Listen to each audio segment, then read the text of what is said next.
The city of Clearwater's new mayor is the old mayor. The former mayor, Brian Augst Sr., was sworn in at City Hall tonight. It is a job he held in the early 2000s, now replacing a man who resigned over major disagreements with the city council. Jack Royer joins us in studio. And Jack, it sounds like he has his work cut out for him. Keith, Jen, that's right. Augst was appointed by the council after Mayor Frank Hibbard suddenly resigned last month in the middle of a workshop. Tonight, saying he didn't run for the job this time and he has nobody to serve but the citizens. He takes over at a pivotal time with debates over major city building projects with hefty price tags.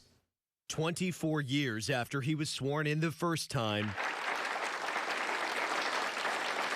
Brian Augst is back as Clearwater's mayor. We're going to work together as a council to move the city forward. Working together is what his predecessor said he could no longer do. I'm concerned where the city is going. Frank Hibbard resigned in March, telling the council their financial priorities were in the wrong place, with some wanting to build a new Clearwater City Hall, while others balked at the price tag, mentioned at $90 million. Augst said that kind of spending likely won't be realistic. I think a city like Clearwater needs and deserves a city hall.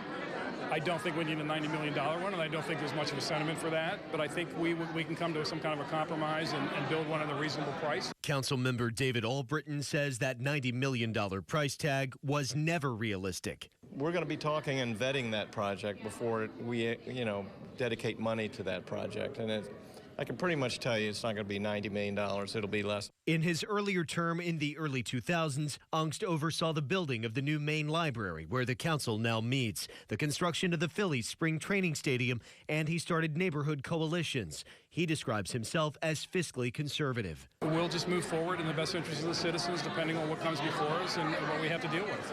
Back to the future for Clearwater's new mayor, now back on the job.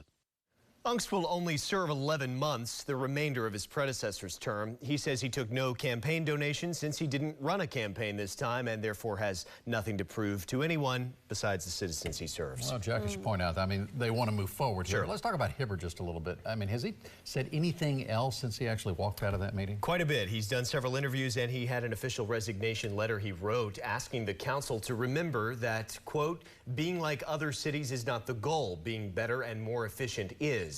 And while leaders are now walking back that $90 million number that's been floated, they still have to answer the City Hall question, to build or not to build. We'll see. All right. Thank you, Jack. Thank you, Jack.